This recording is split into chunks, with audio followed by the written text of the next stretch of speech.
បាទជំរាបសួរបងប្អូនទាំងអស់គ្នាថ្ងៃនេះគឺយើងទៅរកមើលហាងកាហ្វេក្បែរផ្ទះដើម្បីរៀនបន្ថែមដោយសារតែនៅក្នុងបន្ទប់គឺស្មុគស្មាញខ្លាំងមែនទេបងប្អូនទាំងអស់គ្នាមានអារម្មណ៍ថាធុញថប់ផង stress ផងតបប្រមល់ផងដោយសារតែយើងនៅតែក្នុងបន្ទប់ពេកអញ្ចឹងបងប្អូនទាំងអស់គ្នាអញ្ចឹងឥឡូវនេះគឺយើងដើរចេញក្រៅខ្លះហើយជាមួយយើងទៅមើលហាងកាហ្វេមួយនៅក្បែរផ្ទះហ្នឹងគឺមានហាងកាហ្វេច្រើនគួរសមដែរប៉ុន្តែខ្ញុំចូលតែមកកន្លែងទេដោយសារតែកន្លែងហ្នឹងវាមានជាប្រភេទទឹកផ្លែឈើទឹកអីផ្សេងៗអញ្ចឹងណាបងប្អូនទាំងអស់គ្នាពួកខ្ញុំអត់សូវចេះញ៉ាំកាហ្វេទេអញ្ចឹងយើងទៅយើងហៅមើលទឹក strawberry ទឹកអីញ៉ាំអញ្ចឹងហើយយើងអង្គុយរៀនចង់ដឹងថាអារម្មណ៍វាប្លែកខុសពីការរៀននៅក្នុងបន្ទប់មិនដែរបាទហើយឥឡូវយើងមើលទេសភាពនៅក្បែរផ្ទះសិនមកនេះដើមឈើនេះគឺស្អាតខ្លាំងមែនទេបងប្អូនអរគ្នាខ្ញុំស្រឡាញ់ស្លឹកវាមែនទែនវាពណ៌គឺស្អាតហើយយើងដើរទៅផ្លូវហ្នឹងទៅដល់មកមានផ្លូវ8/4យើងត្រូវបត់ស្ដាំបងប្អូនអរគ្នាឥឡូវនេះយើងមកមើល idol យើងមួយសិនមកនេះគឺ idol គឺខ្ញុំចូលចិត្តឆ្កែមួយនឹងខ្លាំងមែនទេបងប្អូនអរគ្នាអត់សូវចេះមាត់ចេះកទេហើយ slow និយាយទៅដូចតែមនុស្សយើងដែរបងប្អូនអរគ្នាមនុស្សយើងខ្លះបងប្អូនខ្លះគឺគាត់អត់សូវចេះនិយាយច្រើនអត់សូវចេះអីចឹងស្ងៀមស្ងាត់ហើយយើងដើរមកតាមផ្លូវហ្នឹងមក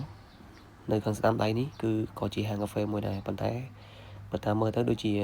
គេមានលក់តែកាហ្វេអញ្ចឹងបងប្អូនអរគ្នាហើយខ្ញុំអត់សូវចេះញ៉ាំកាហ្វេទេតែញ៉ាំកាហ្វេមានអារម្មណ៍ថាដូចវល់អត់សូវចំណូលហើយនេះមន្ទីរពេទ្យនៅក្បែរផ្ទះ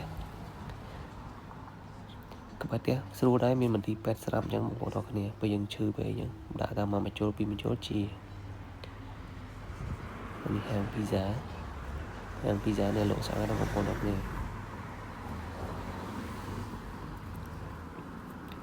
ឥឡូវយើងដើរតទៅមុខទៀតបងប្អូនអរគ្នាឃើញមានសាច់មានអីច្រើនខ្លាំងមែនទែនកន្លែងលក់សាច់មានសាច់គោសាច់ជ្រូកឃើញឲ្យឃ្លានតែម្ដងដើរជួបកញ្ញាកូរ៉េពីរនាក់បងប្អូនអរគ្នាប៉ុន្តែអត់ហ៊ានលើកកាមេរ៉ាឲ្យឃើញមុខទេដោយសារតែខ្លាចគេថាយើងមួយនៅប្រទេសកូរ៉េគេយ៉ាងប្រកាន់ណាបងប្អូនអរគ្នាគេមិនងាយឲ្យយើងថតផ្លាស់ទេអាចមានទោសបើសិនជាគេប្តឹងតែបើយើងថតឲ្យអចេតនាចេះប្រហែលជាមិនអីទេគ្រាន់តែយើងមានចេតនាលួចថតគេអញ្ចឹងប្រទេសគេគឺកន្លែងហ្នឹងគឺចំណុចហ្នឹងគឺអត់បានទេបងប្អូនអរគ្នាគឺយើងគួរតែប្រយ័ត្នហើយនេះក៏ជាហាងកាហ្វេមួយដែរហើយផ្លូវត្រង់ទៅមុខនោះមិញគឺមានម៉ាត់ថៃម៉ាត់អីមកហូបវិញគឺយើងទិញហ្នឹងញ៉ាំទៅស្តៀងខ្មែរយើងដែរទេបាទឥឡូវនេះគឺយើងមកដល់ហាងកាហ្វេហ្នឹងហើយបងប្អូនអរគ្នានេះគឺហាងកាហ្វេដែលយើងត្រូវចូលនេះបងប្អូនទាំងអស់គ្នារូបនៅមុខហ្នឹងគឺរូប idol របស់យើងទាំងអស់គ្នាហ្នឹងឯងគឺកីឡាករបាល់ទាត់ស៊ុនឥឡូវយើងចូលមកកំងអីវ៉ាន់សិនមកគឺនៅក្នុងហាងកាហ្វេនៅប្រទេសកូរ៉េបងប្អូនអរគ្នាភាគច្រើនគឺយើងប្រើកាតធនាគារយើងហ្នឹងគឺដើម្បីចាយទៅលើមុខទំនិញផ្សេងនិយាយទៅសឹងថាគ្រប់ទីកន្លែងហ្មងគឺគេប្រើកាតនិយាយទៅ99%បងប្អូនអរគ្នាយើងប្រើទៅវាល្អដែរគឺនៅពេលដែលដល់ឆ្នាំដល់ថ្ងៃកំណត់គេដើមឆ្នាំអីចឹងទៅគឺគេគិតថ្លៃពន្ធឲ្យយើងវិញចឹងបងប្អូនអរគ្នាគឺការចំណាយរបស់យើងហ្នឹងគឺខាងរដ្ឋកូរ៉េគឺគេគិតពន្ធឲ្យអញ្ចឹងអ្នកខ្លះចាយច្រើនបានលុយច្រើនអ្នកខ្លះចាយតិចបានលុយតិចអញ្ចឹងណាបងប្អូនអរគ្នាឥឡូវនេះយើងរ៉េរទៅមើលកន្លែងអង្គុយសិនតែឥឡូវហ្នឹងយើងមើលកញ្ញាធ្វើមកនេះសិនទៅបាទហ្នឹងហើយបងប្អូនអរគ្នាកន្លែងនេះគឺខ្ញុំលួចថតគាត់មិនតិចអញ្ចឹងណាបងប្អូនអរគ្នាតែតាមពិតទៅគ្មានចេតនាចង់ដឹងផ្សំគ្រឿងអីគេទេគាត់តែចង់ឃើញរបៀបធ្វើគេមិនតិចហ្នឹងបងប្អូនអរគ្នាប៉ុន្តែដល់ពេលខ្ញុំទៅសុំ password wifi ខាងកញ្ញាហ្នឹងគឺមានបងស្រីម្នាក់ហ្នឹងគាត់សួរខ្ញុំថាមិញមកឯងថតវីដេអូមែនអីទៅខ្ញុំក៏ប្រាប់គាត់ថាហ្នឹងហើយខ្ញុំថតមិនតិចហ្នឹងដល់ហើយគាត់និយាយថាបើកន្លែងហ្នឹងគឺក្រុមហ៊ុនគេឲ្យថតទេគាត់ថាកន្លែងផ្សេងក្នុងហាងហ្នឹងគឺយើងអាចថតបានទាំងអស់ប៉ុន្តែកន្លែងបុគ្គលិកគេហ្នឹងគឺគេឲ្យថតទេបងប្អូនអរគ្នាជីវៀងខ្លាចយើងលួចរូបមន្តរបស់គេអញ្ចឹងណាបងប្អូនអរគ្នាតែខ្ញុំថាអត់ទេខ្ញុំក៏ថតបន្តិចអញ្ចឹងហើយខ្ញុំក៏បង្ហាញគាត់ឲ្យគាត់មើលទៅគាត់ថាអត់អីដែរហ្នឹងហើយអញ្ចឹងថ្ងៃហ្នឹងក៏យើងគួរប្រយ័ត្នដែរកុំលួចថតរូបមន្តគេបងប្អូនអរគ្នា នៅខ្មែរយើងក៏ដោយនៅប្រទេសណាក៏ដោយបងប្អូនអរគ្នាគឺគោលការណ៍ក្រុមហ៊ុនគឺគេបំរាមបែបហ្នឹងឥឡូវនេះយើងបានភេសជ្ជៈមកហើយយើងក៏ចាប់ផ្ដើម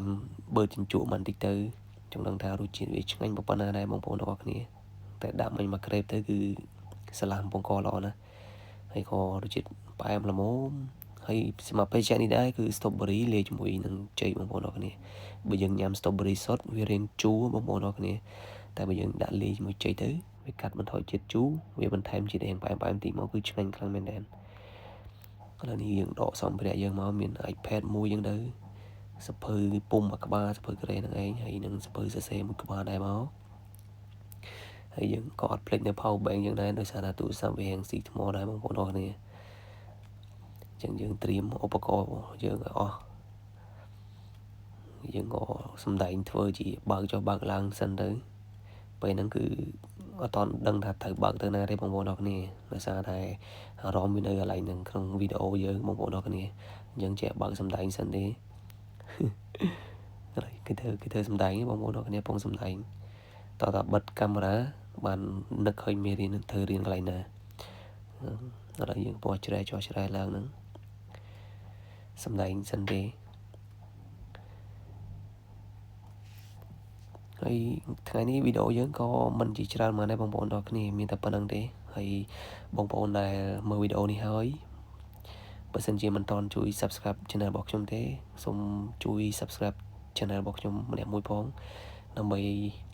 ទស្សនានៅវីដេអូក្រោយៗទៀតខ្ញុំមានវីដេអូច្រើនទៀតសម្រាប់ចែកជូនបងប្អូនទាំងអស់គ្នាទាក់ទងពីប្រទេសកូរ៉េបាទសូមអរគុណច្រើនសម្រាប់ការទស្សនាតាំងពីដើមរហូតដល់ចប់ហើយសង្ឃឹមថាជួបគ្នានៅវីដេអូក្រោយទៀតបងប្អូនអរគ្នាបាយបាយអរគុណច្រើនជម្រាបលា